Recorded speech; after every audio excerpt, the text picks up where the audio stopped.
Assalamualaikum warahmatullahi wabarakatuh. A'udzubillahi minasyaitonirrajim. Bismillahirrahmanirrahim. Alhamdulillah bil alamin wassalatu wassalamu ala habibina Muhammadin amin wa ala alihi wa sahbihi ajma'in. Rabbi shrah li sadri wa yassir li amri wahlul 'uqdatam min lisani yafqahu qawli amma ba'du.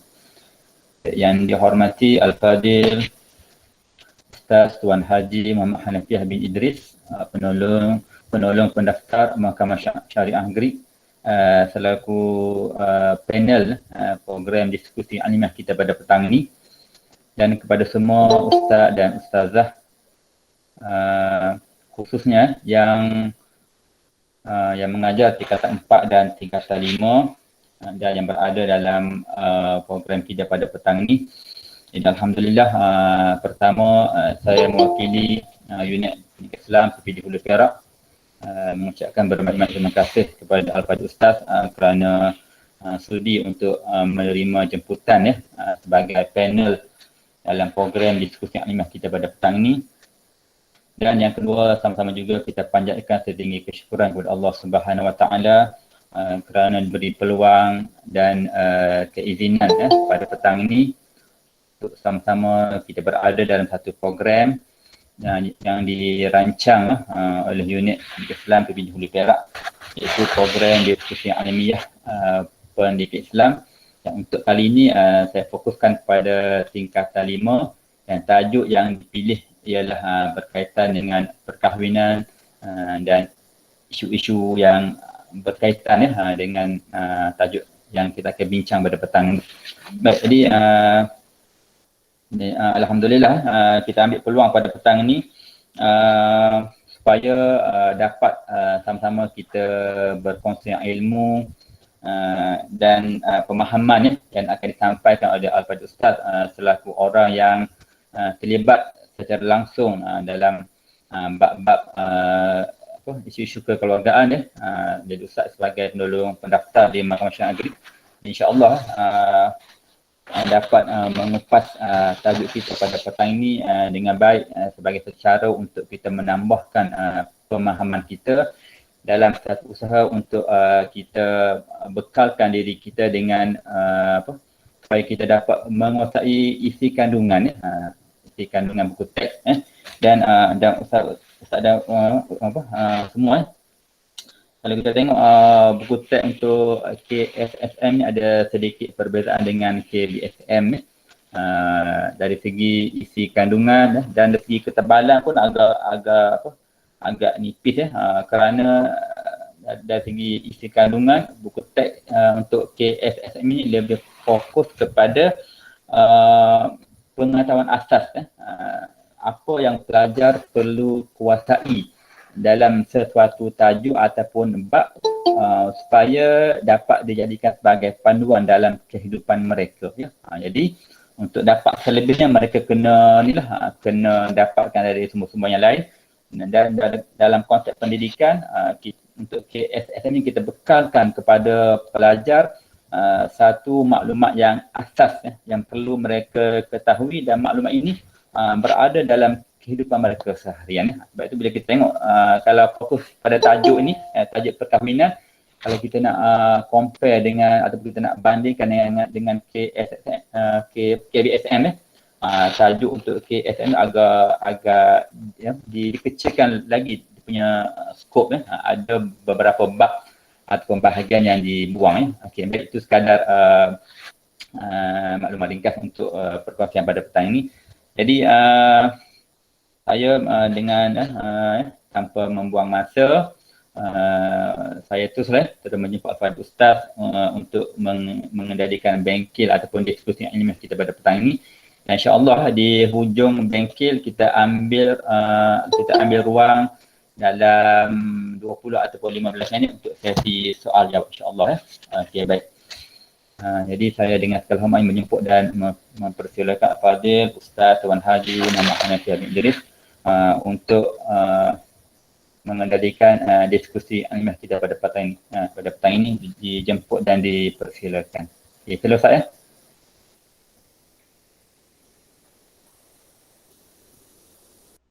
Assalamualaikum warahmatullahi wabarakatuh. Alhamdulillah Rabbil Alamin. Nahmaduhu wa nasta'inuhu wa nastaghfiruh. Wa na'udhu billahi min syururi anfusina wa min sayyiati a'malina. Man yahdihillahu fala mudhillalah wa man yudlil fala hadiyalah. Asyhadu an la ilaha illallah wa asyhadu anna Muhammadan abduhu wa rasuluh. Allahumma salli ala sayyidina Muhammad alladhi addal amanah wa ballagha risalah wa nasal ummah. Wa ala alihi wa sahbihi wa man tabi'ahum bi ihsanin ila yaumiddin, amma ba'd. Terima kasih Al-Fadhil Ustaz Nasrul Muhaimin bin Abdul Razak, mengurusi program diskusi kita pada petang ini. Ustaz serta ustazah yang dirahmati Allah sekalian. Pertama-tamanya dan selama-lamanya kita bersyukur kepada Allah Subhanahu wa taala kerana diberikan kesempatan, peluang serta ruang untuk kita pada petang ini berdiskusi kaitan dengan buku teks tingkatan 5 di muka surat 99 yang bertajuk Perkahwinan. Tuan-tuan, puan-puan, ustaz-ustazah yang dirahmati Allah sekalian, buku ini ataupun muka surat 99 sampailah ke 111, 12, 124 adalah berkaitan dengan perkahwinan dan isu-isu. Pada pendapat saya sudah tentulah ia berkaitan dengan perkahwinan itu dan isu-isu itu sudah pun ada dalam minda dan dalam ilmu tuan-tuan dan puan-puan sekalian. Cumanya pada petang ini kita bersama-sama diskusi, bersama-sama berbincang bagi memantapkan kefahaman kita semua, termasuk saya. Okay, kita pergi ke maksud perkahwinan. Dalam buku tuan-tuan dituliskan bahawa akad yang menghalalkan persetubuhan antara lelaki dan perempuan menurut hukum syarak. Cumanya bila macam tuan-tuan tahu saya bekerja di Mahkamah Syariah. Tentulah perbincangan kita ini sedikit sebanyak ada berkaitan dengan undang-undang. Jadi kalau segi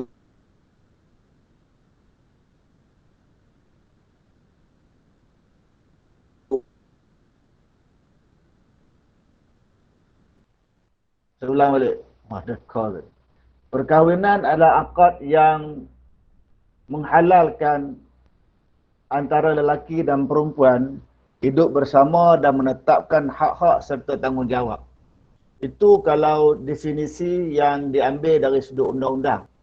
Kerana dia tidak hanya bermaksud perkahwinan itu adalah akad atau kontrak yang menghalalkan hubungan di antara lelaki dan perempuan adalah bentuk persetubuhan semata-mata, tetapi dia banyak lain perkara-perkara yang lain yang boleh kita lihat, iaitu hak-hak serta tanggungjawab di antara pasangan.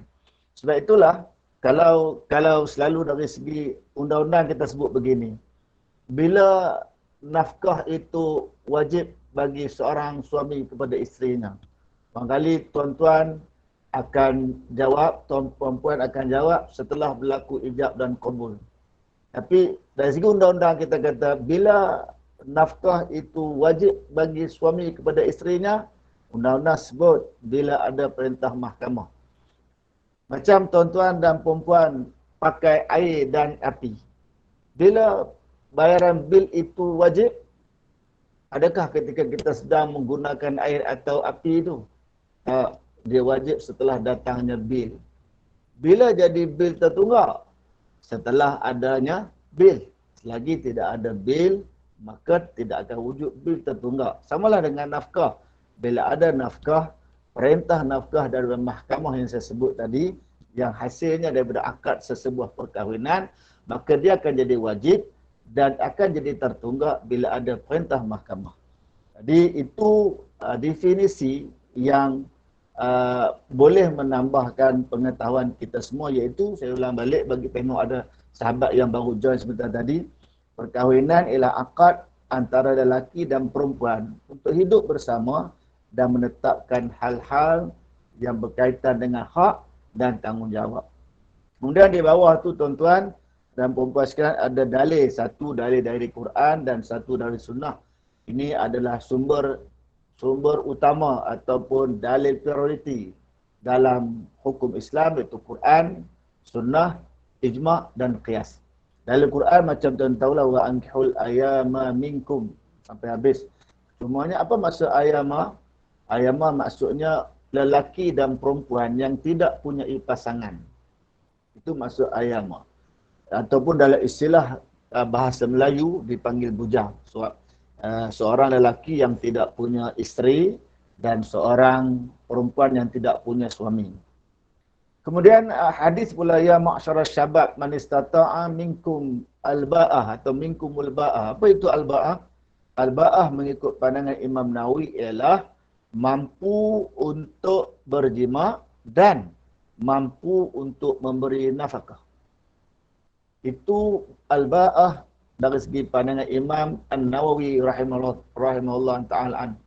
Maknanya, wahai sekalian lelaki, jika kamu mampu untuk melaksanakan tanggungjawab berjima dan juga nafkah, maka kahwin. Itu maksud al-ba'ah. Kemudian kita ke muka surat sebelah. Muka surat 100. Safhah 100.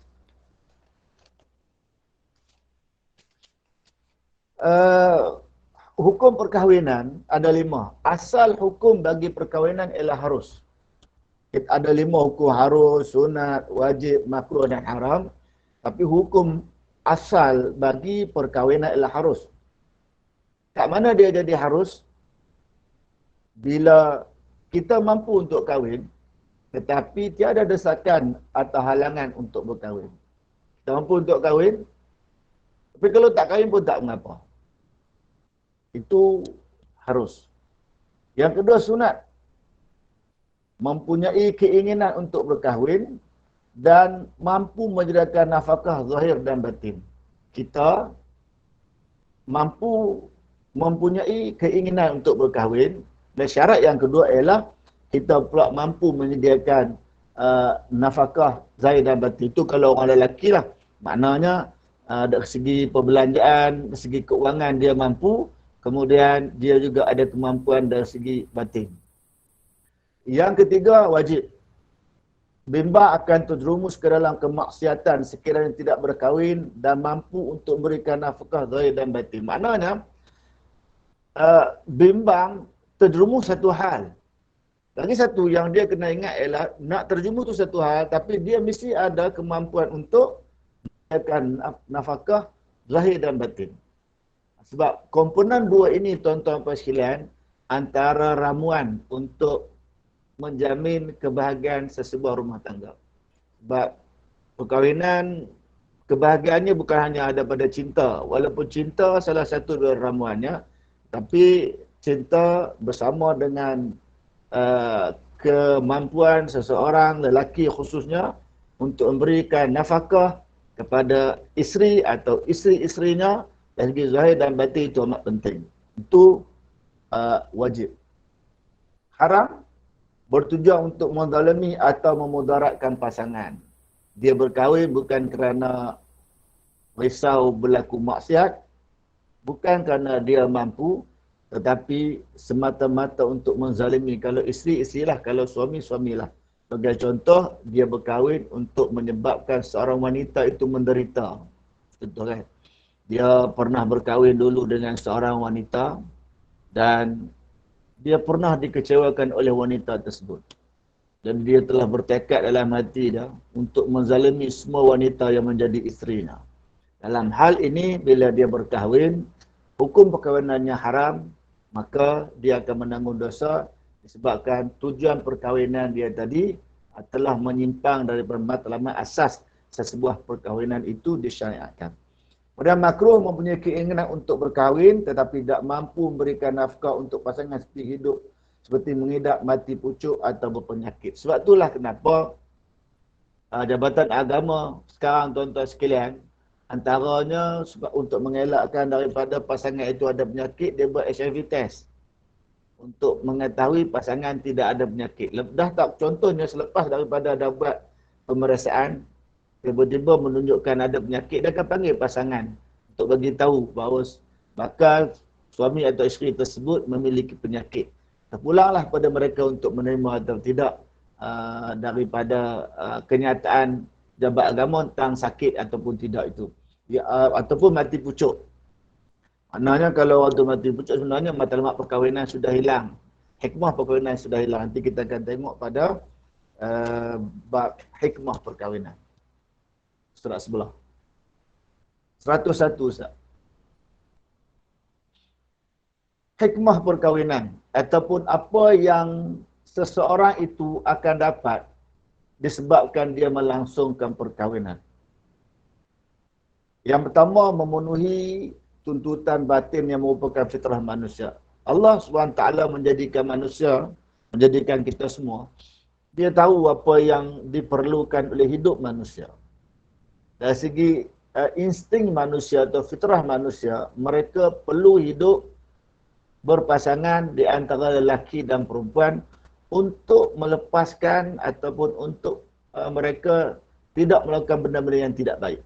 Jadi untuk itu, sebagai suatu syariat, Islam mengharuskan, kita refer balik hukum tadilah sama ada harus, wajib dan sebagainya, untuk melangsungkan perkahwinan sebagai satu hikmah, iaitu menjaga diri daripada melakukan perkara maksiat dengan memenuhi tuntutan batin sebagai fitrah kejadian manusia. Siapapun dia, dia ustaz ke, dia orang biasa ke, mereka mempunyai naluri ini. Itu yang pertama. Sebab itu saya selalu sebut dalam program-program saya, jika kita ada ilmu sekalipun, maksud saya kita ustaz atau ustazah sekalipun, jangan terjebak dengan perkara-perkara yang boleh membawa kepada perzinaan, mudah cakap. Sebab pengalaman saya berada di Mahkamah Syariah ni, tuan-tuan sekalian, dah masuk tahun ke-21. Kita ada orang yang ada pendidikan agama macam kita semua. Yang ada degree, yang ada master, yang ada PhD. Yang boleh terlibat dengan gejala tidak sihat disebabkan oleh salah kita dalam mengatur kehidupan. Sebab naluri kita memang sukakan lelaki dan perempuan. Maksudnya kalau kita lelaki, kita sukakan perempuan. Walaupun kita guru agama. Itu kita kena jaga sama-sama. Yang kedua, memelihara diri daripada keruntuhan akhlak dan pelbagai gejala sosial yang boleh mencemarkan maruah ataupun mencemarkan muruah kita semua. Bayangkan tuan-tuan sekalian, bagaimana kalau seseorang lelaki dan perempuan itu, mereka hidup tanpa perkahwinan dan akhirnya mereka ditangkap contohnya. Maka dia sudah tentulah mencemarkan maruah keluarga mereka, maruah mak dan ayah mereka. Sebab itu perkahwinan disyariatkan. Yang ketiga, memelihara keturunan yang baik untuk generasi akan datang. Seperti yang kita tahu, sebab tu tadi kita tengok orang yang mati pucuk tu makruh kahwin. Sebab dia gagal untuk mendapat hikmat yang ketiga. Apa dia? Dia nak lahirkan zuriat untuk generasi akan datang. Bahkan Nabi kita SAW sangat berbangga kepada umatnya yang ramai. Maknanya ialah dengan perkahwinan. Sebab kalau tanpa perkahwinan, dari segi Islam, tanpa perkahwinan, walaupun lahir generasi yang akan datang, tapi dia bukan generasi yang baik. Kenapa? Karena dia lahir daripada perzinaan. Itu yang ketiga. Yang keempat, mewujudkan ketenangan jiwa melalui hubungan cinta yang halal. Kan? Kita tahu, dalam perkahwinan kena ada 3. Tuan-tuan dan puan yang ada depan saya ni, sama ada pasangan, belum ada, yang belum ada, akan ada insya-Allah. Yang dah ada, tuan-tuan kena ada 3. Tuan-tuan kena ada. Pertama, mawaddah. Yang kedua, rahmah. Yang ketiga, sakinah. Ya, kalau tidak ada 3 ni, ketenangan jiwa tak ada. Apa dia? Mawaddah, kasih sayang. Rahmah, belas kasihan. Sakinah, itulah ketenangan jiwa. Mana 3 ramuan ini mesti ada dalam sesebuah perkahwinan. Kalau dia sayang, dia kasih sayang isteri dia, atau dia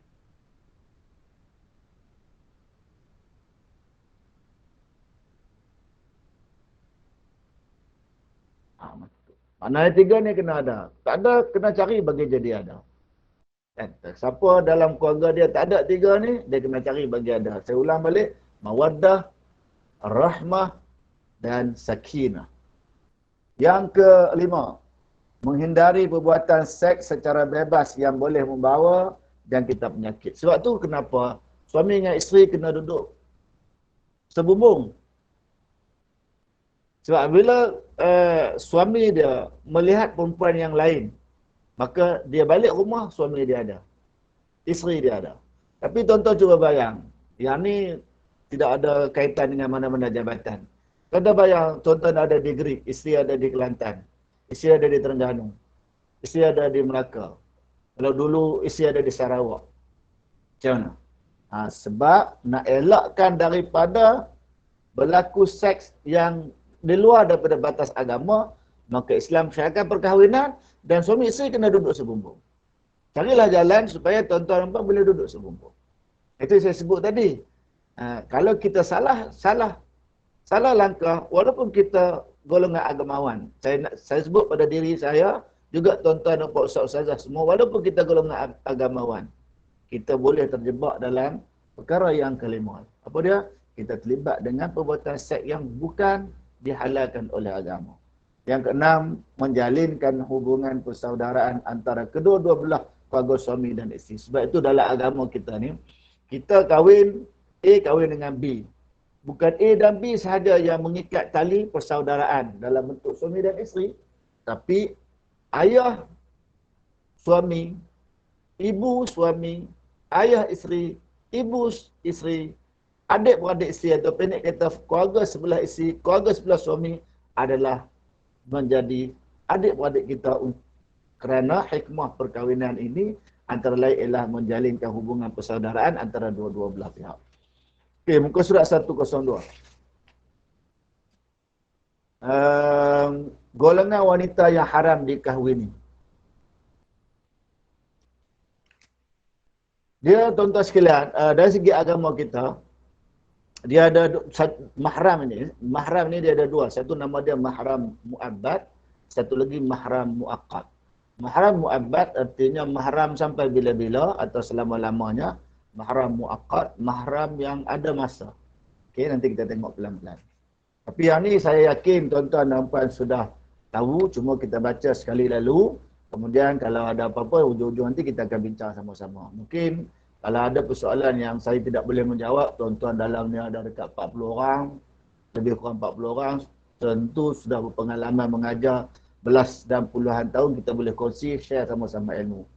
Kalau haram kerana keturunan, ibu, mana ibu kita lah, nenek dan ke atas kalau hidup lagi. Ibu, nenek, atas daripada nenek jika hidup. Dan anak perempuan, cucu perempuan, adik perempuan, seibu sebapa atau seibu atau sebapa. Maknanya kalau orang Greek kata ayah lain ataupun mak lain. Fatimah kahwin dengan Ahmad, kemudian dapat anak. Ahmad meninggal, kemudian Fatimah kahwin pula dengan Samad, dapat anak. Tu dalam bahasa Arab disebut akhun syaqiq, itu saudara seibu sebapa atau ukhtun syaqiq. Lepas tu ukhtul li'ab ataupun ukhtul li'um. Itu saudara seibu sebapa, saudara sebapa, dan saudara seibu. Maknanya lahir daripada belainan ayah atau belainan ibu. Anak perempuan daripada adik-beradik lelaki atau adik-beradik perempuan sama ada seibu sebapa, seibu atau sebapa. Anak saudara kita lah. Anak saudara kita. Kemudian ibu saudara atau orang Greek kata mak menakan dan nenek saudara, nenek menakan. Itu haram kerana keturunan. Kemudian haram kerana penyusuan. Okey, dalam ni saya lihat dia tak sebut macam mana haram penyusuan. Dalam undang-undang kita disebut. Dalam fiqh pun begitu, tapi dalam undang-undang dia tambah begini ya. Kanak-kanak yang minum susu 5 kali kenyang. Maknanya kalau dia minum sekali, 2 kali tak dia nak susu. Kanak-kanak tu dia minum susu, contoh kalau isteri kita, dia minum susu isteri kita sebanyak 5 kali kenyang. 5 kali kenyang ni macam mana? Dia minum susu seorang isteri, kemudian budak tu lepaskan sendiri atau dia tertidur. Kalau kita yang cabut tak kira. Sebab kita tak tahu dia kenyang atau tidak. Itu dari segi undang-undang ya. Jadi sebab susuan ni akan jadi mahram selama-lamanya kita. Siapa dia? Ibu susu dia. Lepas tu ibu bagi ibu susu nenek lah. Kemudian ibu bagi suami atau ibu susunya susuan dan ke atas. Anak-anak ibu susu. Adik-beradik susuan. Anak saudara daripada adik-beradik susuan. Adik-beradik ibu susuan. Adik-beradik bagi suami atau ibu susuan. Senang cakapnya, budak ni dia jadi macam anak kita. Bila dia menyusu mendapatinya 5 kali kenyang ni, dia jadi macam anak kita. Maka kalau anak kita, contohnya anak kita ada nama Ahmad. Ahmad ni dia mahram dengan siapa? Maka itulah juga mahram bagi anak-anak susuan. Cuma anak susuan ini dia tidak sabit nasab dan tidak boleh mewarisi harta pusaka. Iaitu kalau mana tahu tuan-tuan dan puan yang dalam ni ada memelihara anak susuan, tuan-tuan dan puan kena bagi dulu harta yang tuan-tuan nak bagi pada dia, sama ada dalam bentuk wasiat ataupun dalam bentuk hibah amanah ataupun hibah. Yang ni mungkin tajuk orang lain, tapi kalau nak bincang segi undang-undang, tuan-tuan puan boleh persoalkan di ujung kuliah nanti macam mana yang dikatakan wasiat, mana-mana macam mana dikatakan hibah amanah dan hibah mutlak. Ada perbezaan dia tuan-tuan sekalian dari segi undang-undang. Sebabnya harta tuan-tuan dari segi undang-undang kaedah harta tuan-tuan bila tertulis nama di atasnya walaupun dia bukan harta tuan-tuan. Boleh faham kan? Harta tuan-tuan dan perempuan, harta ustaz dan ustazah akan jadi harta ustaz dan ustazah bila nama ustaz ustazah tertulis di atas geran atau tulis di atas buku akaun atau atas penama walaupun dia bukan harta tuan-tuan. Itu segi undang-undang. Macam mana jadi? Senang je. Ustaz Nasrul juga kata kat saya, nama kata nama Ustaz Nasrul. Fiqah kata siapa? Saya punya. Undang-undang kata Ustaz Nasrul punya. Sebab apa? Sebab nama belum tukar. Jadi betul lah bila kita kata harta itu akan jadi milik kita bila tertera nama kita walaupun dia bukan harta kita. Kereta tadi sudah tidak jadi harta Ustaz Nasrul sebab dia sudah jual pada saya. Tapi kalau tuan-tuan bawa ke mahkamah, Ustaz Nasrul akan dapat harta tu. Sebab itulah perbincangan faraid, perbincangan hibah, termasuk hibah amanah, perbincangan tentang wasiat, dia kena disekalikan dengan undang-undang. Fiqh saja ataupun syariat saja tidak cukup. Itu yang akan jadi bila sampai ke mahkamah, tuan-tuan puan sekalian, banyak daripada hibah, wasiat sampai ke mahkamah tak sah. Tak apalah, itu nanti kita akan bincang bila ada persoalan dan mungkin boleh disoalkan bila kuliah itu nanti. Dan disebabkan perkahwinan, ibu tiri ke atas, ibu mertua, nasab atau susuan, kan saya sebut tadi, anak susuan macam anak kita. Jadi ibu mertua samalah. Anak tiri apabila ibunya telah disetubuhi menantu perempuan dan ke bawah. Okey. Ini kita contoh sikit macam ni. Contoh. Bila kita berkahwin dengan seorang wanita, wanita itu ada anak. Maka anak wanita tersebut akan jadi anak tiri kita apabila kita bersama atau bersetubuh dengan isteri kita. Jika kita tidak bersetubuh, maka anak tersebut tidak akan jadi mahram. Okey, sama jugalah kalau kita ada anak, suami ada anak, kemudian dia bersetubuh dengan isteri dia, maka anak dia kayak dia anak tiri. Anak tiri tak dapat harta pusaka sebelah ibu atau ayah yang bukan ayah dia. Macam contoh kalau satu pasangan dia ada anak tiri yang dibawa oleh ibu dia atau isteri dia. Isteri dia meninggal pun dapat harta pusaka. Jadi kalau ayah dia sayang sangat pada anak tiri dia, sila bagi wasiat atau bagi hibah atau hibah amanah. Kemudian haram sementara ataupun saya sebut tadi mahram muaqqat, dia haram sementara maknanya ada halangan tu haram, tak ada? Okey. Mengahwini perempuan yang ada hubungan nasab dengan isteri dan dalam satu masa. Ini ada ayat Quran sebut. Wa antajma'u bainal ukhtain. Kita kahwin dengan adik dia, kita tak boleh kahwin dengan kakak dia ataupun kita tak boleh kahwin dengan mak saudara dia. Itu maksud dia. Dan perempuan yang masih seorang, dia diceraikan, masih dalam iddah, tak boleh. Atau perempuan musyrik, ini senanglah. Kemudian isteri yang telah ditolak 3 sebelum dia berkahwin dengan lelaki lain, dah habis tempoh iddah dengan suami baru. Dia kahwin dia ditalak 3 oleh suami dia. Sama ada talak 3 sekali sebut, ataupun talak 3 2 kali sebut, atau talak 3 3 kali sebut. Sama aja dari segi penghakiman mahkamah. Maka isteri yang diceraikan dengan talak 3 ni tuan-tuan ustaz-ustazah sekalian, dia tidak halal balik dengan suami dia sehingga dia kahwin dengan suami yang baru, dia bersama dengan suami yang baru, kemudiannya diceraikan, tunggu habis iddah baru dia boleh kahwin dengan lelaki lain ataupun dengan suami yang sama. Okey. Muka surat 104. Rukun nikah. Rukun apa tuan-tuan sekalian? Rukun ialah perkara yang mesti ada dalam sesuatu amalan atau suatu ibadat. Kalau kata rukun sembahyang, maka ada 13. 13 tu lah. Rukun ni dia tak boleh tak ada satu. Maknanya kalau matematik biasa, rukun nikah ada 5, tolak 1 jawapan dia 4. Kan? Makna dia kalau rukun nikah ni di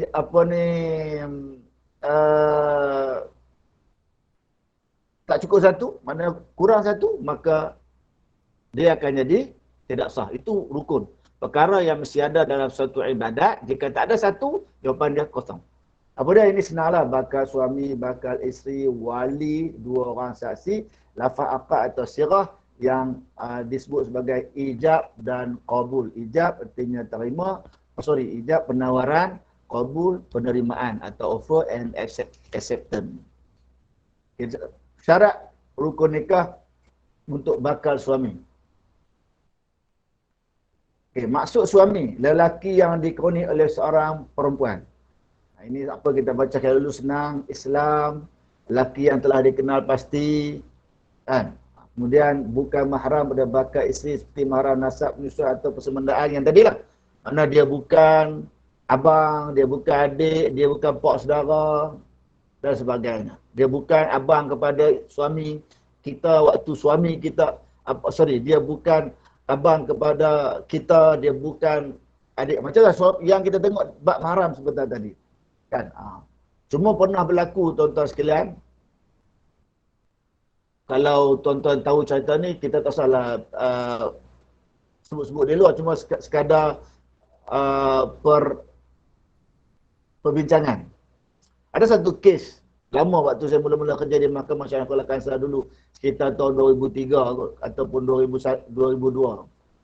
Seorang lelaki ni, dia kahwin dengan dia kahwin dengan seorang perempuan ni ada anak.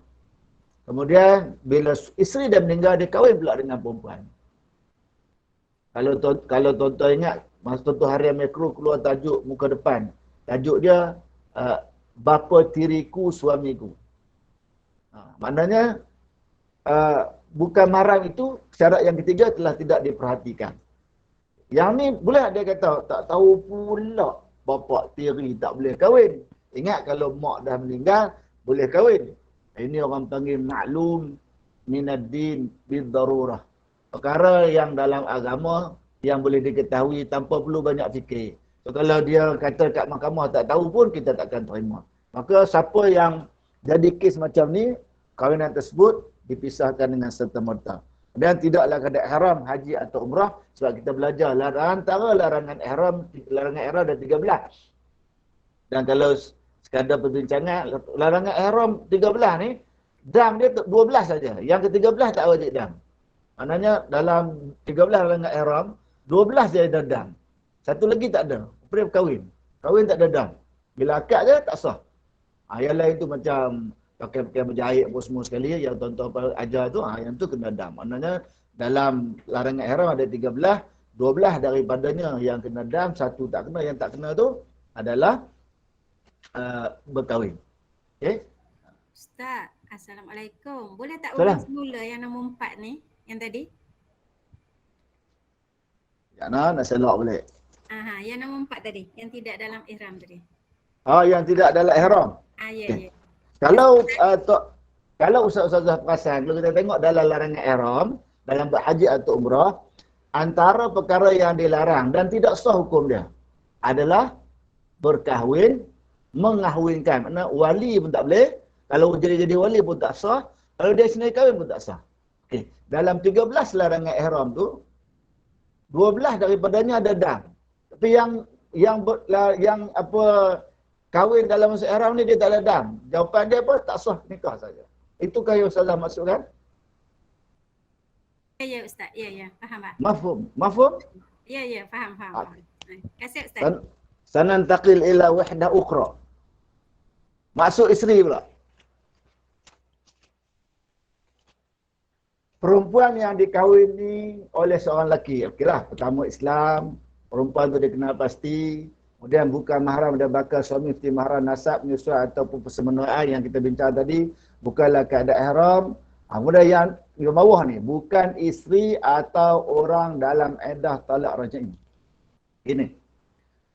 So, bukan isteri orang. Satu, bukan isteri orang. Maksudnya macam ustazah yang berkahwin ada isteri. Ada suami, maafkan saya, ada suami. Maka itu syarat yang pertama. Maka bukan isteri orang. Satu, kemudian dalam iddah. Talak raj'i. Talak raj'i ni apa? Talak yang boleh rujuk. Iaitu talak 1 dan talak 2. Talak 1 dan talak 2, talak raj'i. Apa maksud dia? Suami anytime, any place. Kullu waqtin. Di mana sahaja, pada masa mana, dia boleh lafazkan rujuk pada isteri dia. Sebab itu, waktu dia dalam iddah tu, dia tidak boleh berkahwin dengan lelaki lain. Iddah talak raj'i ini dia banyak bab. Yang pertama, wanita yang diceraikan oleh suami dia memang ada haid. Yani wal mutallaqat yatarabbasna bi anfusihinna thalathata quru. Bagi mazhab Syafi'i, quru artinya suci, bukan haid. Jika wanita itu diceraikan dalam keadaan dia suci, maka dia dapat satu suci. Contoh kan, sekarang dia dalam suci. Dia kena cerai, dia dapat satu suci. Tapi sekarang kalau dia haid, dia kena cerai. Itu tak kira. Mana dia akan jadi iddah panjang lah. Sebab tu nama dia talak bid'i. Kena? Okey.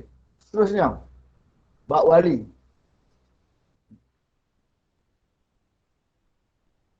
Orang yang punya kelayakan untuk menikahkan pasangan perempuan. Kalau tinjau dari sudut perkahwinan, wali artinya orang yang mempunyai kelayakan. Dia ada qualification untuk menikahkan wanita. Tapi berkata wali itu sendiri, maksud dia apa? Kita baca doa kunut, Allahumma hadini fi man hadait wa afini fi man afait wa tawallani. Makna dia pembimbing. Wali itu artinya orang yang membimbing. Itu dari segi makna bahasa. Tapi kalau kita bincang dari sudut fiqh munakahat, wali artinya orang yang boleh mengahwinkan pasangan. Ini kalau saya mengajar kuliah biasa tuan-tuan sekalian, untuk tuan-tuan punya makalah ni, dia tak habis 1 jam lah. Kan? Bab wali pun mungkin panjang. Tak apalah, yang ni pasal tuan-tuan dan puan ustaz-ustazah, semua dah okey. Cuma saya nak beri maklumat tambahan untuk kongsi saja. Okey, syarat wali. Kita tengok dulu syarat wali. Islam, lelaki, baligh, berakal, adil. Iaitu tidak melakukan dosa besar atau melakukan dosa kecil secara berterusan. Kemudian merdeka, tidak dalam keadaan ihram atau haji tadi dah khabar. Tidak dipaksa mewalikan, kemudian tiada penyakit yang mencacatkan fikiran serta nyanyuk atau gila. Yang nombor 9 ni saya nak cerita.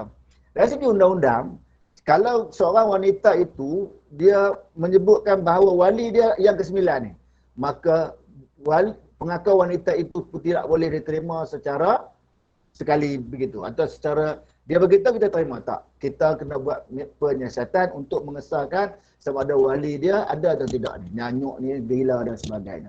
Dan mampu melihara dan menguruskan hartanya. Jadi dia kalau dalam istilah fiqh muamalah orang panggil apa? Hakut tasarruf. Wali kan? Kalau dia pun tak ada hak untuk menguruskan hartanya, maka dia duduk dalam kawalan. Okey, siapa dia orang dia? Ini ikut susunan tuan-tuan. Ni semua kita tahulah. Cuma dia ada wali mujbir dengan wali bukan mujbir. Apa maksud wali mujbir? Wali yang boleh paksa atau ijbar anak dia untuk berkahwin atau cucu dia. Secara susunannya bermula dengan bapa. Kemudian datuk sebelah bapa dan ke atas. Kemudian adik-beradik lelaki seibu sebapa, adik-beradik perempuan, adik-beradik lelaki sebapa, perempuan tak ada, silap sebut. Anak saudara lelaki daripada adik-beradik lelaki seibu sebapa, anak saudara lelaki daripada adik-beradik lelaki seberapa, anak lelaki kepada anak saudara lelaki seibu seberapa, anak lelaki kepada anak saudara lelaki seberapa, bapa saudara sebelah bapa seibu seberapa, bapa saudara sebelah bapa seberapa, sepupu lelaki daripada bapa saudara sebelah bapa seibu seberapa, sepupu lelaki daripada bapa saudara sebelah bapa perempuan. Yang ke-13 wali hakim. Okey. Saya rasa yang ni semua tuan-tuan puan tahu, tapi dia kena ikut turutan. Cuma sedikit percambahan ialah adik-beradik lelaki seberapa ataupun adik-beradik lelaki seberapa apa saudara ke bawah ni dia tak kira umur. Maknanya contohnya perempuan tu, contoh minta maaf kalau ada nama sini. Perempuan tu nama Fatimah, dia punya abang nama Ahmad, dia punya adik nama Samad. Samad boleh diwali walaupun abang dia tak setuju. Dia kalau dah start adik-beradik ni dia tak kira umur. Yang penting cukup umur. Cukup umur segi syarak ialah 15 tahun. Okey. Kalau saya tanya tuan-tuan dan puan, ada tak wali hakim yang boleh mengahwinkan ibunya? Dia wali hakim. Dia boleh mengahwinkan ibunya. Kita skip soalan tu. Kalau tuan-tuan puan ada jawapan, tak apa, tak ada, tanya balik sekali lagi. InsyaAllah kita akan ni. Ini soalan teka-teki saya belajar di Musim Melaya dulu. Al-Fadhil Ustaz Soleh Haji Ahmad. Abang kepada Ustaz Derih. Ustaz Derih Ahmad. Kalau kita kenal senator, dia buat soalan tu. Siapa yang siapa yang boleh menikahkan ibu dia? Maknanya title dia wali hakim lah. Ataupun wali yang macam mana boleh menikahkan ibu? Maafkan saya, soalan tadi silap. Siapa orang yang boleh mewalikan ibu dia? Itu soalan yang sebenar. Jawapan dia satu tentulah wali hakim. Pak saya dah jawab, ada satu lagi. Nanti kalau tuan-tuan puan nak tahu boleh tanya. Saya takut tuan-tuan puan tahu kan. Okey. Sebab-sebab berpindah wali. Pertama, tidak mempunyai wali nasab. Kedua, wali nasab. Maafkan saya, sebab-sebab perpindahan wali nasab pada wali hakim. Sebelum saya terlupa, wali hakim adalah kuasa mahkamah. Tidak ada satu perkahwinan yang menggunakan wali hakim boleh diakad nikahkan, melainkan kena dapat kebenaran mahkamah. Jadi siapa orang yang kena wali hakim? Inilah senarai ada 8 ni. Saya ulang balik, wali hakim ni ialah kuasa mahkamah. Artinya tidak ada sesuatu perkahwinan boleh diakadkan melainkan dengan kebenaran mahkamah. Apa dia? Pertama, wali hakim ni sebab dia tak ada wali nasab. Dia tak ada ayah, tak ada datuk, tak ada abang pun semua. Kemudian wali nasab jauh, ada 2 marhalah. Sekarang kita kata 2 marhalah selama 1 kilometer. Kemudian wali hilang dan tidak dekat dapat dikesan. Yang ni dia mari mahkamah. Kemudian bila kita keterangan dia meyakinkan, mungkin kita suruh dia buat iklan akhbar dan sebagainya, tak ada juga wali datang pada tarikh itu, kita akan perintahkan wali hakim. Dan saudara baru, mu'alaf. Tidak anak tidak sah taraf ataupun anak luar nikah kata bahasa kita. Wali dalam ihram, wali di Mekah buat haji dengan umrah. Kemudian wali enggan mewalikan. Yang ni pun sama, wali enggan ni. Kan? Wali enggan dia minta dekat ayah dia untuk kahwin, ayah dia tak setuju. Contohnya kan. Wali sendiri yang hendak berkahwin dengan perempuan tersebut dan tiada wali lain yang setaraf. Iaitu sepupu lelaki yang akan mengahwini sepupu perempuan. Dia kahwin sepupu. Yang ada sepupu tu je. Tak boleh lah kan. Okay. Tengok pula syarat 2 orang saksi untuk muka surat 109. Ustaz. Ya. Okay, wali nasab berada jauh melebihi 2 marhalah. Ini ke antara alasan yang digunakan untuk berkahwin di luar negara, sepadan dan sebagainya. Okey. Antara alasan yang digunakan oleh pasangan yang berkahwin di luar negara. Saya selalu sebut ni orang mabuk. Guru saya sebut cinta mabuk tak gigi. Dia berkahwin di luar negara, antara alasannya ya macam Ustaz Nasr sebut. Bila satu pasangan itu berada 2 marhalah, kita ayah bagi ustaz yang ada dalam ni, kita ayah ni, kita jadi wali pada anak kita jika anak kita tu berada kurang 2 marhalah. Maksudnya kita katalah 90 km. Bila dia berada 91 km, automatically hak kewalian kita tu, hakul wilayah kita terangkat. Dia pergi mana? Dia pergi ke hakim. Jadi kalau dia pergi ke luar negara, contoh orang tu duduk, maafkan saya, orang tu duduk Fedah Bersiar contoh kan. Duduk di kampung Ganda. Bila dia sampai ke Betung, wali di sana akan tanya, di Malaysia duduk di mana? Kalau dia kata duduk di Fedah Bersiar, dia pun buka Google Map, tengok-tengok. tak cukup 2 marhalah. Dia akan kita diberitahu oleh pasangan, dia akan naik atas sikit daripada, dia tak tahu lah lepas betung ataupun negara. Kita cerita tempat kita senang kan. Okey. Daripada Greek sampai ke Kuala Kangsar dalam Google Map sekitar 98 km. Google Maps, maafkan saya. Google Map kita sedang bercakap ni. Kita katakan 100 km. Okey, saya boleh jadi wali anak saya bila anak saya berada di dekat Kuala Kangsar tu. Maknanya dekat Lubuk Merbau contoh, cukup 91 km kan. Katalah anak saya, dia pergi atas sikit sampai dekat Terowong Menora, hak perwalian saya habis. Itulah yang digunakan oleh pasangan luar negara. Antara syarat yang utama dia kemukakan kepada mahkamah ialah wali berada 2 marhalah. Betul lah macam soalan yang Ustaz Nasrul tanya tadi. Tapi tuan-tuan sekalian, kadang-kadang kita sangat kasihan. Kita pelihara anak kita, khususnya ibu lah, yang bawa mata-kata, tidur pun bawa, masuk tandas pun bawa, mandi pun bawa. Kita kenal anak kita dari umur 1 hari, orang kampung kata tapak kaki dia besar 2 jari, sampai dia belajar universiti habis 23 tahun, balik, dia kenal lelaki 3 bulan je. Dia minta kebenaran pada kita nak kahwin kepada bapak duk perhati tengok tak layak sebab suami dia mungkin tak sekufu dan sebagainya, dia lari lah. Balik-balik dia kata, mak ayah saya dah kahwin. Kerana perasaan kita semua, dan itulah yang kita kena sebut pada anak-anak kita. Kan? Okay. 2 orang saksi. Orang yang saksi ialah orang yang menyaksikan dan mengesahkan akad nikah. Pertama, Islam, 2 lelaki, 3 baligh, 4 berakal, 5 adil, 6 pendengaran yang baik, tak boleh pekak.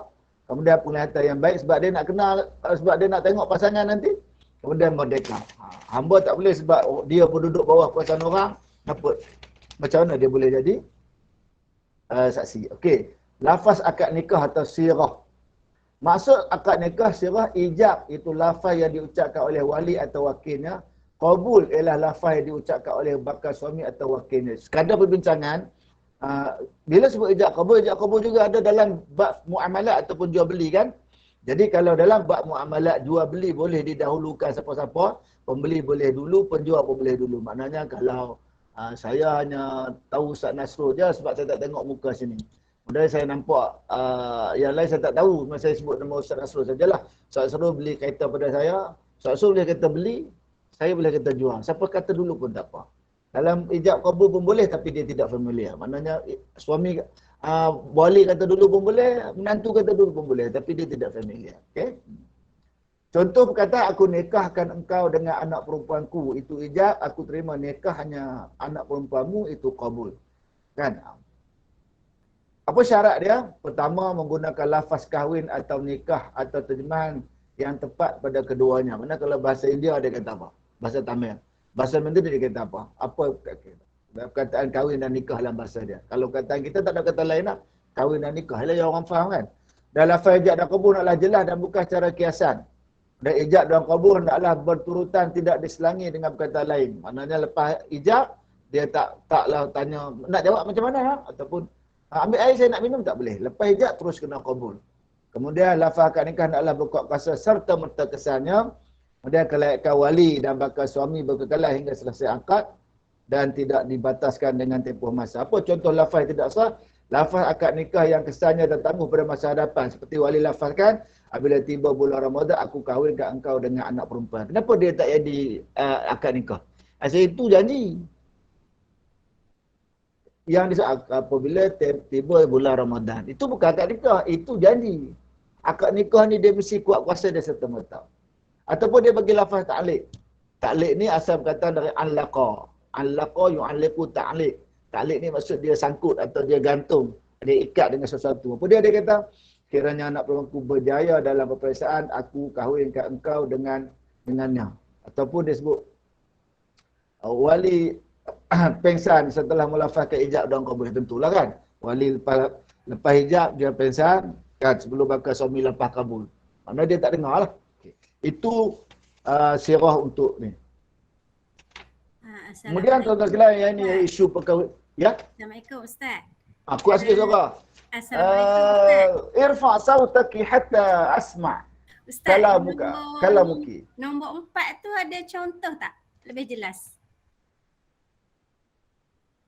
Lapan nikah bukan serta-merta tu kan? Ya. Dia punya contoh sebelah tu lah. Dia tak boleh lah kata nikah ni bulan Ramadan ataupun dia beri lafaz ta'liq. Kuat kuasa serta-merta, ya atas tu lah. Aku nikahkan dikau dengan anak aku. Tu. Lafaz kuat kuasa serta-merta. Tapi kalau dia ta'liqkan ataupun dia cerita bulan depan, bulan Ramadan nanti, aku nikahkan dikau dengan anak aku. Itu janji. Faham Ustazah Hana? Okey. Mafhum kalami? Okey. Betul. Okey. Saya janji dengan Ustaz Nasrul untuk present saya 1 jam 15 minit. Kemudian 15 minit atau lebih daripada itu adalah untuk soal jawab. Okey, isu dalam perkahwinan. Yang pertama, pembubaran perkahwinan. Apa maksud bubar? Kita pun tahu bubar artinya pemutusan.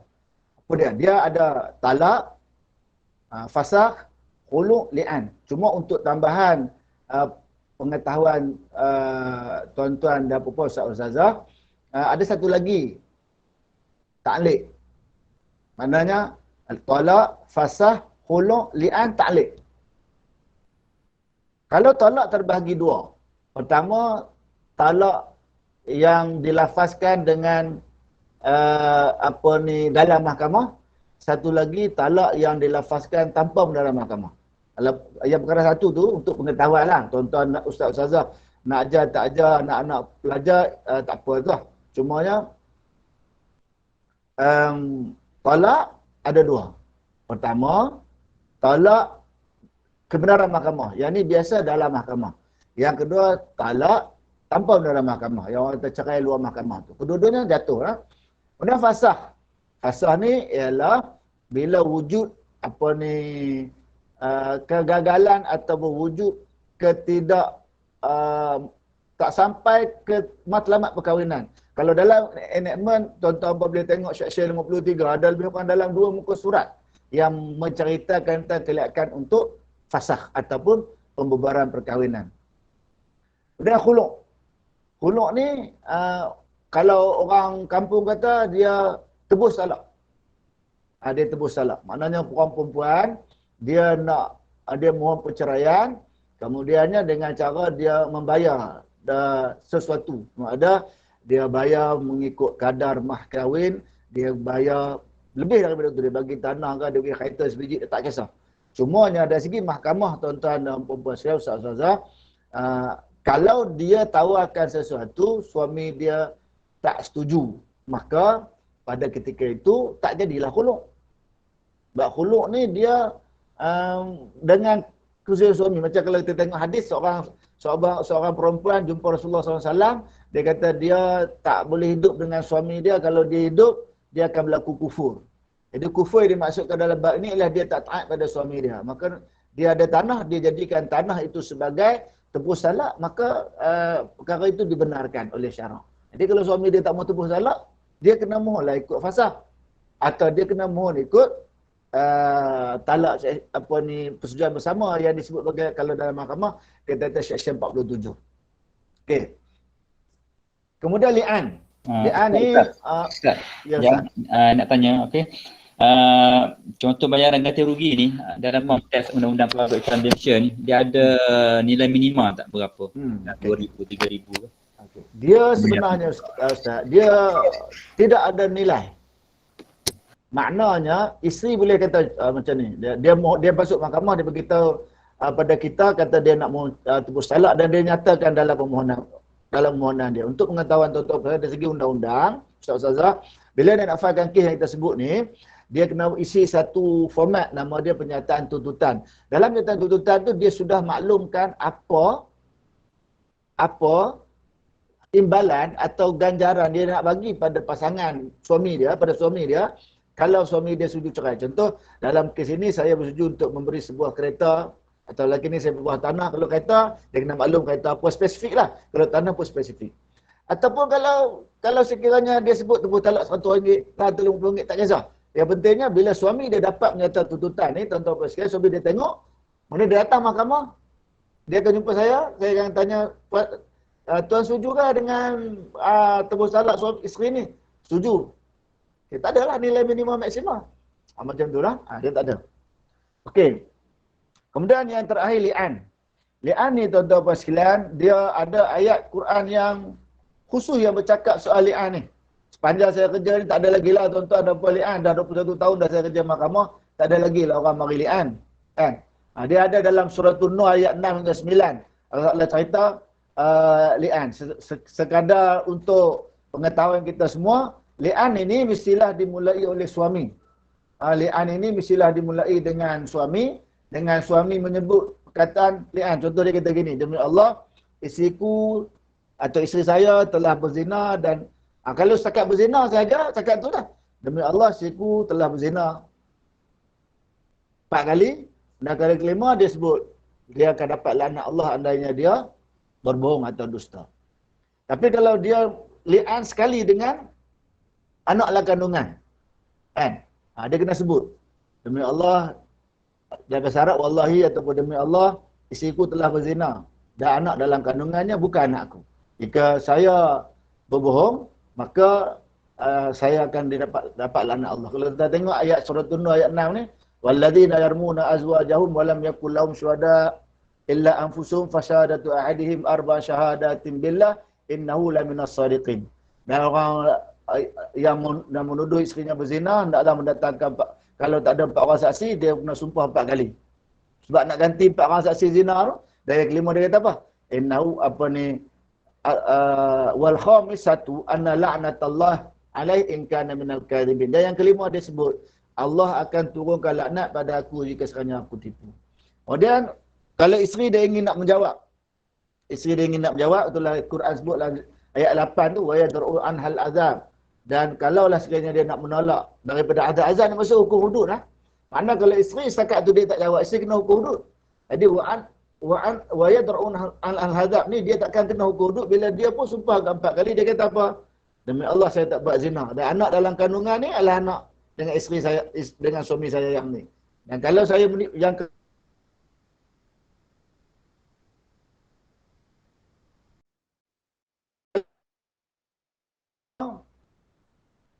dia akan mendapat kemurkaan daripada Allah jika sekiranya dia berdusta. Lepas berlaku li'an ini, tuan-tuan apa jadi?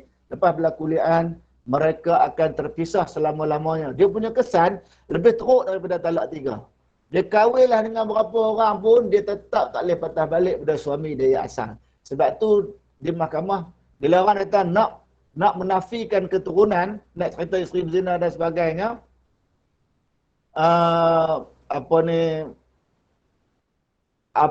nak menafikan keturunan dan sebagainya, kita akan beritahu kalau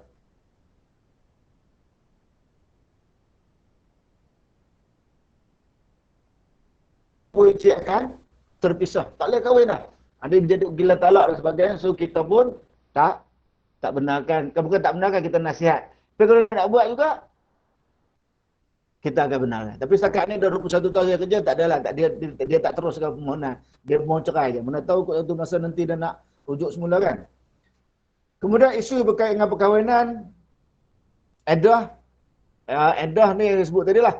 Iddah kalau dia ada haid 3 kali suci, kalau dia tak ada haid 3 bulan, kalau mati suami 4 bulan 10 hari. Rujuk ni bagi talak 1 dan 2. Kemudian nusyus, isteri pun ada nusyus, suami pun ada nusyus. Suami tak bagi nafkah kepada isteri, nusyus. Isteri tak taat pada suami dia, nusyus. Itu lebih kurang lah. Kemudian Ustaz. Ya. Ustaz, sedikit perkongsian yang tak pernah sebut hari tu berkaitan dengan rujuk berkaitan dengan rujuk dalam konteks Undang-Undang Keluarga Islam di Malaysia ni, situasi apabila isteri menolak rujuk daripada suami dalam konteks undang-undang. Dia bila suami rujuk, suami tu sah. Dia tak nak, dia kena file kes lain. Ada contoh kan, Ahmad dengan Fatimah bercerai, kemudian suami rujuk, sah rujuk dia. Lepas tu isteri memang tak nak duduk dengan suami, dia kena filekan kes lain. Apa isu dia? Contoh, isu dia suami dia tak bagi nafkah, dia kes fasakh. Atau suami dia selalu tinggalkan dia lebih pada 4 bulan, dia file tak boleh. Dia nak tolak rujuk tak boleh. Kena? Talak rujuk tak boleh. Cuma dia kena failkan apa isu yang menyebabkan dia tak mau rujuk tu. Sebab rujuk adalah hak suami. Ya. Kemudian Usul sebut tadi, anak angkat bukan bidang kuasa mahkamah syariah, dia bidang kuasa sivil di bawah Akta Pengangkatan 1952. Ya Ustaz.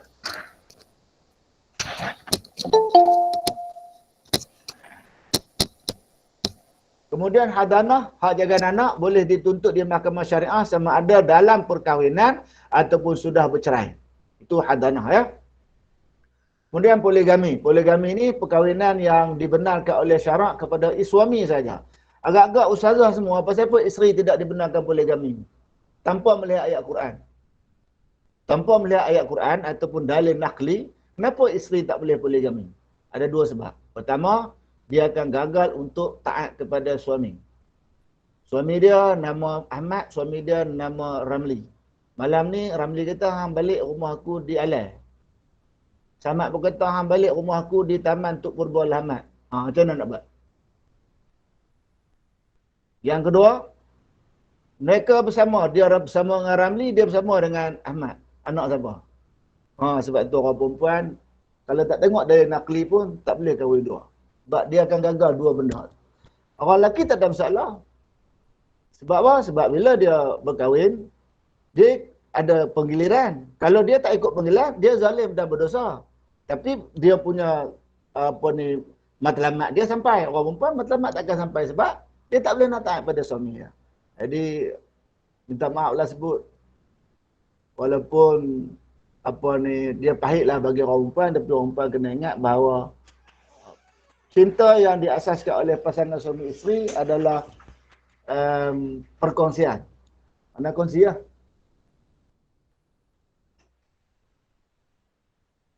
Okey. Kemudian kejap ya.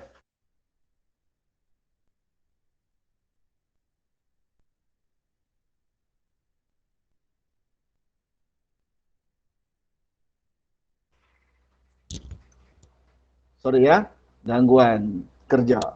Okey, selesai poligami. Di semua permohonan ni tuan-tuan puan sekalian nak buat di mahkamah syariah kecuali anak angkat. Anak angkat saja kena filekan kes, kena pergi JPN untuk daftarkan anak angkat tersebut di bawah Akta Pengangkatan 1952. Kena pergi ke JPN. Kami tak buat anak angkat. Cuma dia akan ada kaitan dengan harta lah nanti. Tu yang nanti kita akan tengok dari segi bab faraid dan sebagainya sebab anak angkat tak dapat faraid. Okey nah? Yang terakhir, pembubaran perkahwinan. Talak. Tadilah maksudnya ucapan suami sahaja yang menyebabkan berlaku talak atau cerai. Isteri dia cerai lah berapa banyak pun, dia sebut 10 kali ke 100 kali ke, talak tak balik-balik, semua tak itu. Okey nah? Maksud dia pembubaran perkahwinan oleh suami dengan lafaz talak jelas atau kiasan. Hukum yang jelas nama dia soreh. Yang kiasan nama dia kinayah. Hukum talak pertama harus. Mana dia harus berlaku perceraian. Tapi sesuatu yang dimurkai oleh Allah Ta'ala. Contoh lafaz jelas, aku ceraikan engkau. Di mahkamah syariah, tuan-tuan sekalian, kita terima dua perkataan. Jika dia guna dua perkataan ni, tak payah niat. Sebab sabda Nabi, annal kinayata la yaq'u talaq illa bin niyah. Bahawasanya kinayah, annal kinayata la yaq'u talaq. Takkan jatuh talak illa bin niyah. Melainkan dengan niat. Apa mafhum mukhalafahnya? Kalau talak sarah tak perlu niat. Maka kalau orang datang mahkamah, dia guna perkataan talak atau cerai, dia tak perlu niat. Mana saya tak niat pun nak cerai isteri saya. Saya sebut nak bagi pengajaran, tak boleh. Saya sebut sebab saya geram sangat, tak boleh. Sebab annal kinayata la yaq'u talaq illa biniyah. Dua perkataan saja, cerai dan talak. Kalau dia guna perkataan lain, itulah kinayah atau dalam buku tuan-tuan dikatakan kiasan. Contohnya, aku lepaskan engkau, antara kita sudah tidak apa-apa, antara kita sudah tidak ada kasih sayang, berambillah balik rumah mak ayah. Semua perkataan ini disebut sebagai talak kinayah. Okey? Jenis talak ada dua. Satu talak raj'i. Talak raj'i artinya talak yang boleh rujuk. Ada talak satu dan talak dua. Sama ada talak satu, satu, ataupun talak dua terus. Dia bagi aku cerai kamu dengan talak dua. Walaupun dia baru kali pertama sebut. Itu nama dia talak dua, talak raj'i. Maknanya apa maksud talak raj'i? Talak tu boleh rujuk bila-bila masa macam soalan Ustaz Nasrul tanya sebentar tadi. Yang kedua talak bain. Talak bain ada dua. Satu bain kubra, satu bain sugra. Bain kubra artinya talak tiga. Dia tak boleh kahwin, dia tak boleh nikah dengan siapa-siapa melainkan dia nikah dulu dengan lelaki lain, dan lelaki sebut ceraikan dia, dia bersetubuh dengan lelaki tu. Kemudian habis dah baru dia boleh kahwin dengan lelaki baru ataupun suami dia yang lama. Itu talak bain kubra. Bain sugra ada ulama kata fasakh tu bain sugra. Mana dia fasah bila dia dah difasahkan, dia tak boleh rujuk isteri dia. Dia nak, dia kena nikah semula dan dapat mahar lagi sekali orang perempuan. So orang perempuan dapat 2 kali mahar lah. Untuk tambahan pengetahuan, orang perempuan bila dia kahwin dapat mahar. Jika dia diceraikan dengan sebab tidak patut, itu akan dapat mut'ah yang tidak ada dalam tajuk ni. Maknanya ada sebenarnya ada banyak benda yang tak ada dalam tajuk yang kalau kita bincang sudut undang-undang kan. Tapi tak apalah, kita bincang yang ni dulu. Kalau ada keperluan nanti mungkin tuan-tuan boleh bincang. Saya bersedia untuk menerima pinangan daripada Ustaz Nasrul.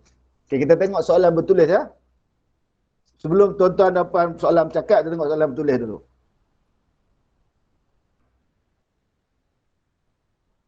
Ustaz, macam mana dengan hukum kahwin secara online, sah atau tidak? Yang ni tuan-tuan sekalian, kalau kita tengok fatwa,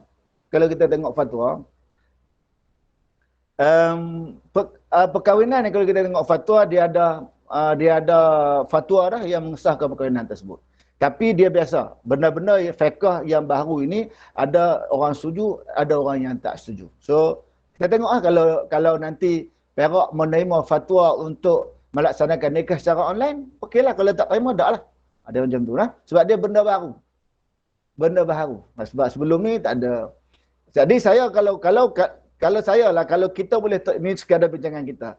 Kalau kita boleh terima nikah online, maka kita juga boleh terima wali online. Maka tak ada lah. Pada saya, tidak boleh disahkan nikah yang wali berada 2 marhalah. Sebab apa? Sebab dia kata nikah online sah. Kenapa wali online tak sah? Maknanya wali duduk di satu tempat, kan? Kemudian anak duduk satu tempat. Maka bolehlah, sebab ketika kitab itu ditulis, 2 marhalah tu jauh. Kan? Itu dulu waktu saya belajar, masa saya buat master dulu, ada pensyarah saya sebut macam tu. Kalau sekiranya kita menerima nikah secara online, maka kita juga kena terima saksi berada di satu tempat yang lain, wanita di satu tempat lain, dia bersama dengan juru nikah. Dengan tidak merujuk nikah orang politik baru ni ya, Ustazah Niza. Kan? Ustazah Nur Niza. Betul kan? Tak rujuk nikah yang berlaku antara Timbalan Menteri kan? Kes soalan Ustaz Ma'in. Ustaz Ma'in ni saja tanya, dia pun tahu. Mau perceraian berkaitan dengan nikah misyar. Dia jumpa seorang wanita tu kata kat dia, bang, saya nak suami je. Nafkah saya, segala-galanya saya tanggung. Okay, itu syarat membenarkan. Soalan kedua, apakah maksud keluarga 69? Ini kena tengok filem P. Ramlee. Kan? Kalau tuan-tuan baca sejarah hidup P. Ramlee ni, P. Ramlee ni sebenarnya dia belajar agama. Dia buat filem tuan-tuan sekalian untuk berikan gambaran segi agama. Sebab tu kebanyakan filem-filem P. Ramlee memberikan pengajaran pada kita semua. Jadi apa maksud keluarga 69? Tengok itu P. Ramlee, dia tajuk dia keluarga 69. Ayah kahwin dengan mak, dia kahwin dengan anak. Okey nah? Adakah enakmen keluarga, adakah enakmen keluarga undang-undang keluarga Islam Perak bila suami nak mengulis perlu izin isteri? Semua negeri di Malaysia. Untuk pengetahuan Ustaz Ismail yang tanya soalan ni, dia sebut macam ni, enakmen keluarga Islam Perak. Sebab enakmen tu sendiri maksud dia ialah undang-undang. Kalau kita belajar undang-undang, kita tahu 3 benda. Pertama, ordinance. Yang kedua, akta. Yang ketiga, enactment. Ordinance ialah undang-undang yang diluluskan oleh Parlimen sebelum daripada merdeka. Akta ialah undang-undang yang diluluskan oleh Parlimen lepas merdeka. Enactment ialah undang-undang yang diluluskan oleh Dewan Undangan Negeri ataupun negeri selepas merdeka. Maknanya, kalau sebut ada enactment, tak sebut undang-undang dah. Sebab enactment tu ialah undang-undang. Semua negeri di Malaysia, tahu Ustaz Ismail dan kawan-kawan yang lain, semua negeri Malaysia kahwin tidak perlu izin isteri. Habis itu apa yang Mahkamah Syariah buat? Mahkamah Syariah buat ialah memanggil isteri dan bakal isteri untuk memaklumkan kepada isteri bahawa suami dia ingin berpoligami dan memaklumkan pada bakal isteri dan wali bahawa lelaki ni dah ada isteri. Habis itu isteri datang ke mahkamah buat apa? Untuk beritahu track record tentang keadilan seorang suami. Jadi bila dia datang ke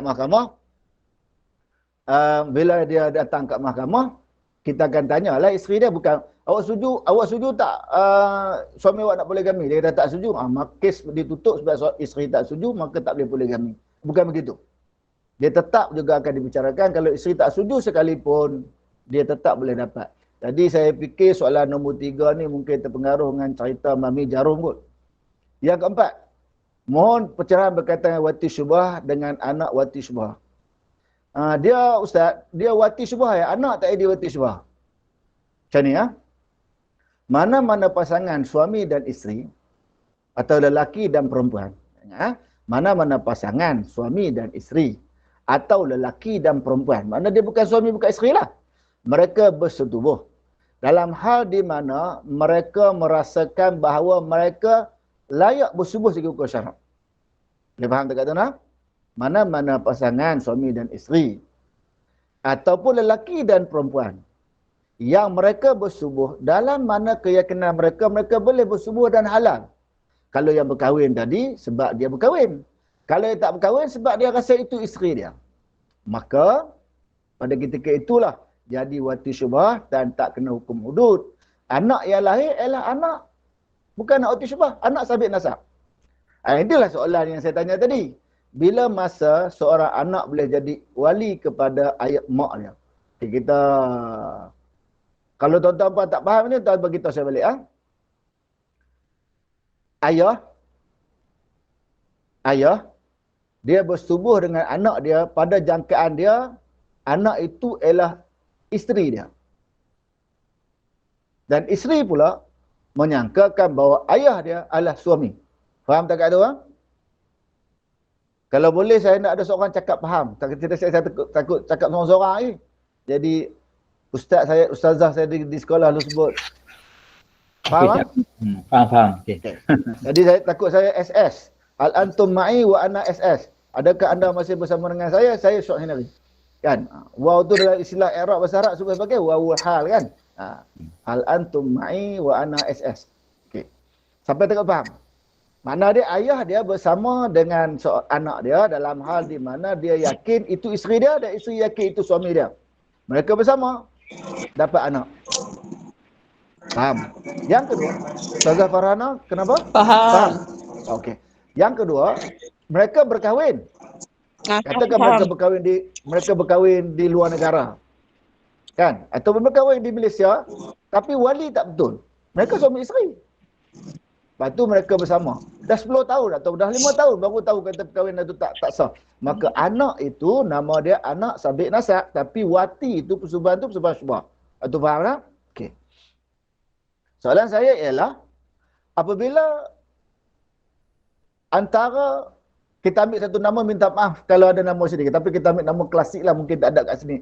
Yang ayah dia nama Ngah, anak dia nama Melur. Okey, Ngah dengan Melur. Faham? Kemudian lahir anak lelaki. Hasil subah Ngah dengan Melur itu wati syubhah. Kemudian lahir anak lelaki. Faham tak? Anak lelaki tu kita buat nama apa ya? Serai. Ambil nama orang asli, Serai nama dia. Tapi dia lelaki. Okey ya? Kemudian orang akan tanya pada Melur. Melur, siapa bapa kamu? Dia akan sebut Ngah. Dia akan sebut Ngah. Kemudian orang tanya lagi Melur. Melur, siapa apa ni anak kamu? Dia sebut Serai. Serai, orang tanya dia, siapa ayah kamu? Ngah. Okey, untuk menentukan kefahaman, Ustaz Ismail masih dalam talian. Ustaz Ismail, Masih. Apa hubungan ilaqah baina serai wa melur? Baik, ma ilaqah huma. Apa hubungan mereka? Ini nak uji kefahaman. Kalau tak boleh jawab, artinya tak faham. Tak jelas lagi ni. Okey, lagi sekali. Meratasan ni soal. Okey, macam ni. Melur nama perempuan yang dia bersetubuh dengan ayah dia nama Ngah. Pada jangkaan dia, mereka berasa mereka suami isteri. Kemudian dapat anak. Anak dia nama Serai, lelaki.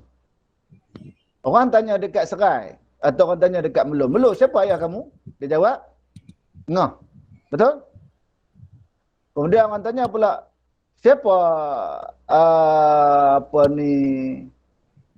ayah kamu kepada Serai? Serai jawab juga Ngah. Betul tak? Cak Mai? Betul. Dia mereka ayah yang sama kan? Dia jadi ayah tok ah. Ayah tok. Dia jadi akhun li'ab, bukan akhun syakik. Kenapa akhun li'ab? Sebab ayah bagi Melur ialah Ngah, ayah bagi Serai juga Ngah. Betul tak? Betul. Wati syubhah tadi bawa kepada ada anak. Itulah soalan saya tadi. Anak yang boleh jadi wali kepada ibunya ialah anak yang lahir daripada wati syubhah. Mereka tak salah, sabit nasab dapat harta pusaka boleh jadi wali semua sekali. Dan kalau orang tanya kita apa edah yang tak perlu perkahwinan, edah wati syubhah dalam kes yang saya khabar tadi. Dia tak perlu kahwin. Maknanya dia perlu tunggu edah. Lepas dia bersubuh, tiba-tiba confirm dia mengandung. Dia tak boleh kahwin dengan lelaki lain ataupun dia tak boleh lagi bersama dengan suami dia sehingga tempoh edah sebab dia mengandung. Edah perempuan yang disebut secara wati syubhah. Okey Ustaz Wan ya? Sudah faham? Okey Ustaz, saya nak ada soalan. Seorang isteri diceraikan oleh suami dia. Okey, dalam tempoh edah tanpa sebut rujuk, suami dia ni telah bersetubuh dengan bekas isteri dia tu, dengan isteri dia tu. Habis bersetubuh tu, sehinggalah habis tempoh edah, tak pernah sebut istilah rujuk. Tak ada.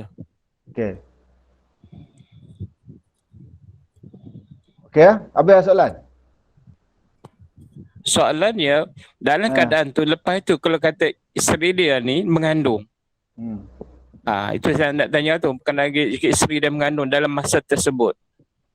Dalam mazhab Syafi'i, rujuk tak sah bil fi'li, mesti bil lisan.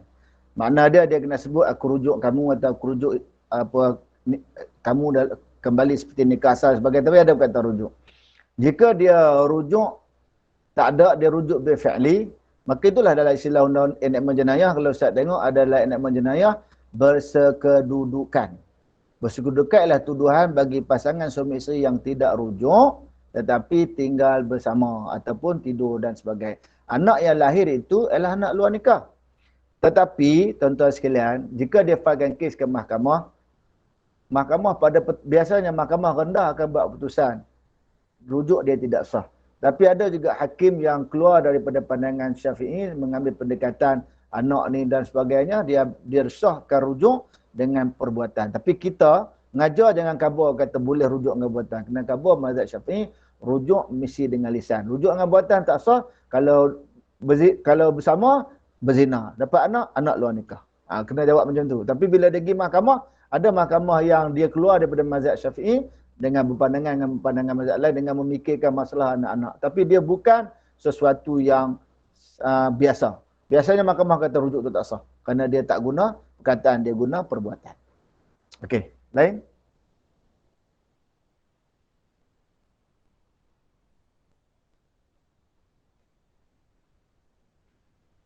Okey, Ustaz Nasrul, jika tiada sebarang persoalan, kita sudah pun sampai ke muka 124 dan dah habis dah tajuk ni. Moga-moga penerangan saya tadi sampailah maksud kepada tuan-tuan dan puan-puan, ustaz-ustazah. Cumanya ada benda yang saya terangkan, dia tidak ada dalam silibus atau tak ada dalam ni. Itu sebagai pengetahuan umum lah kepada tuan-tuan dan puan-puan. Tinggal lagi yang mana ada dalam silibus sajalah yang mungkin ada kaitan dengan pelajar-pelajar. Yang luar tu mungkin untuk ilmu tuan-tuan dan puan sekalian lah. Jadi kalau ada apa-apa, sama tadi ada nombor telefon saya. Ustaz Nasrul of course lah ada. Nanti kalau nak tanya apa-apa boleh tanya saya. Yang berkait dengan undang-undang dan sebagainya boleh jawab, saya jawab. Kalau tak boleh, nanti saya rujuk dulu pada kawan-kawan yang lain, khususnya dalam bab undang-undang, untuk kita sama-sama memahami fiqh muamalat yang dalam silibus tuan-tuan. Jadi itu saja. Saya minta maaf banyak-banyak. Ya. Ada apa? Yang tadi yang tadi maaf ya. Yang berkaitan dengan tolak tadi. Kalau tak silap saya tak pernah sebut hari tu, isteri yang menolak rujuk daripada suami dalam konteks undang-undang keluarga Islam di Perak ni, dia lihat kepada tarikh berkahwin. Kalau sebelum tahun ni dia dia jatuh talak 2. Tu. Okey. Isu tu. Sebenarnya itu berkait dengan taklid Ustaz Nasrul. Taklid itu berkaitan dengan taklid. Orang yang nikah kalau tak salah saya sebelum 2010 sama saya kalau balik tengok ada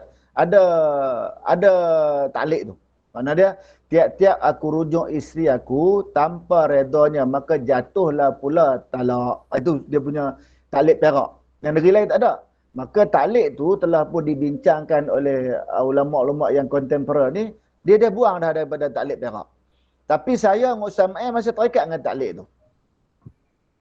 Maknanya dia bukan asal hukum. Dia taklid yang dibuat oleh pejabat agama untuk elakkan orang perempuan tu daripada dizalimi, itu saja. Jadi dia katalah contoh dia pukul-pukul isteri dia, lepas tu dia rujuk balik isteri dia. Dalam kalau dia rujuk tu sah hukum dia, tapi isteri dia kena pukul. Maka dibuatlah taklid yang ketiga. Tiap-tiap aku rujuk isteri aku tanpa redanya maka gugurlah satu talak pula. Tapi taklid itu telah pun dibuang mulai kalau tak salah ingatan saya siapa yang berkahwin selepas 2010 kot. Tak ada dah taklid tu. Yang bawah tu macam saya Ustaz Ma'in dak lah kot. Ya Ustaz Ma'in sebab dia nikah orang Perak, maka ada.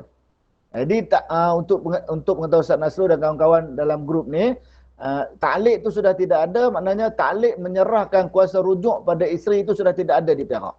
Kecuali yang kahwin kalau betul 2010 ke bawah. Ada lafaz taklid tu. Tapi yang ni lepas tu tak ada dah. Maknanya dia rujuk isteri dia sah, kalau isteri dia tak mau duduk dengan dia dengan maksud tak nak rujuk itu, dia kena filekan kes lain di mahkamah. Contohnya tengok isu lah. Kalau isu nafkah, dia mungkin boleh bagi fasah atau bagi taklid dan sebagainya. Boleh Ustaz Nasrul? Tidak boleh. Okey. Ada apa sama? Ustaz saya nak tanya satu soalan lagi. Di sebelah utara, contoh di Kedah, bila kematian seorang suami itu dia ada satu istilah pangku mayat. Pernah dengar pangku mayat? Adakah pangku mayat ini dia sama dengan harta sepencarian?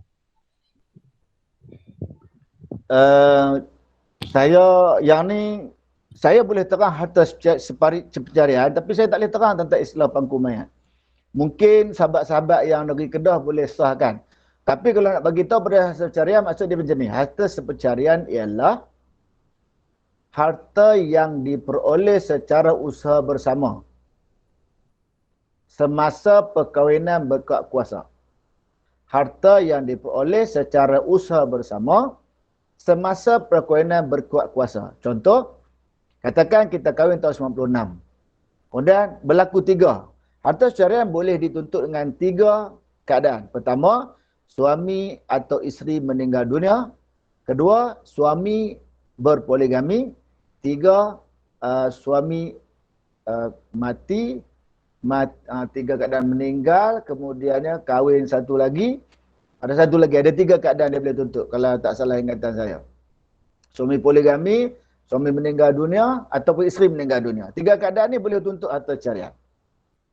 Harta carian tu maksudnya contoh kalau tahun 96 mereka kahwin, suami berkahwin lain tahun 2013. 2013 sampai 1996 sampai 2013 tu apa harta yang mereka peroleh? Yang mereka secara usaha bersama mereka tuntut di mahkamah syariah. Jadi cuma istilah pangku mayat tu saya tak tahu. Dan kalaulah dia adalah harta carian, harta carian adalah harta yang diperoleh secara usaha bersama semasa perkahwinan berkuat kuasa. Maknanya orang perempuan, kalau suami dia kahwin lain, kita dah putuskan harta ceraian di mahkamah sebelum kita benarkan suami dia poligami. Kalau suami dia meninggal dunia, sebelum bagi faraid, nanti insya-Allah tajuk tu dibincangkan, sebelum faraid, kita nasihatkan isteri buat lu harta ceraian. Contohnya katalah dalam harta usaha bersama ni mereka ada 5 ekar tanah, kemudian mereka ada saham di mana-mana, usaha saham Malaysia dan sebagainya, kata 50,000. So ada 100,000. Mahkamah buat keputusan, mahkamah kata separuh seorang contoh. Tapi tak semestinya separuh lah. Dia mungkin 1/4, 1/3. Tapi saya ambil contoh separuh. Artinya adalah harta 100,000. Tadi isteri dah dapat 100,000. Jadi, dia dapat 50, 100 dia dapat 50. Maka harta yang difaraidkan bukan 100,000. 50 je lah.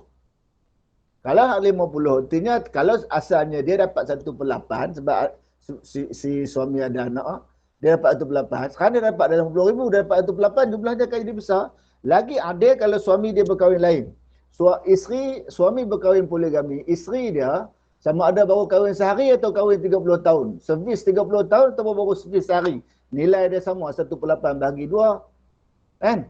Jadi untuk mewujudkan keadilan, maka harta ceraian diberi terlebih dahulu sebelum mahkamah membenarkan poligami. So istilah pangku mayat tu nanti kalau saya rujuk dapat nanti saya beritahu dekat Ustaz Nasrul. Tapi kalau harta cerai itulah dia punya definisi dia. Ustaz ya? Ada soalan lain?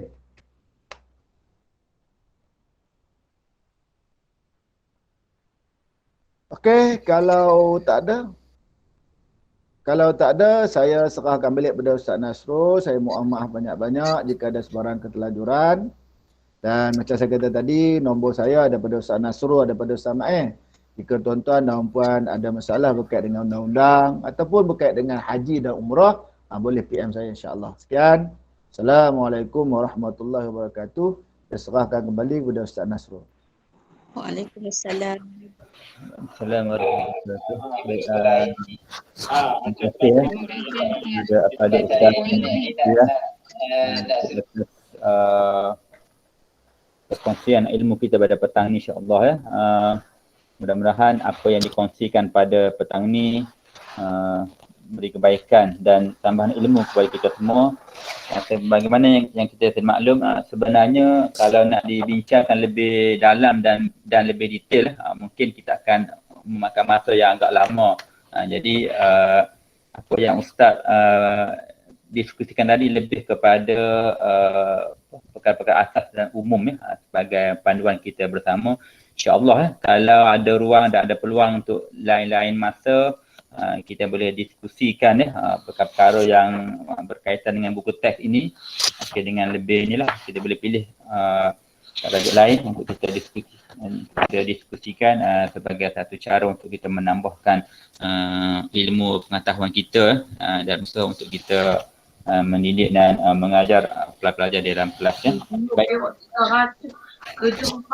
Jadi saya mewakili unit Islam PPG Hulu Karak sekali lagi mengucapkan berbanyak-banyak terima kasih kepada Afad Ustaz kerana sudi untuk menerima permintaan ya untuk diadakan diskusi ini dan sebagai panel dan saya juga mengucapkan berbanyak terima kasih kepada semua ustaz dan ustazah kerana sudi meluangkan masa pada petang ini bersama-sama dengan kita dan insya-Allah ya, bagaimana saya sebut tadi, jika ada peluang dan ada kesempatan, insya-Allah kita akan aturkan lagi program-program sebegini sebagai cara untuk persembahan ilmu di antara kita insya-Allah. Jadi saya rasa setakat itu sahaja, saya sudahi dengan lafaz yang mulia. Assalamualaikum warahmatullahi wabarakatuh.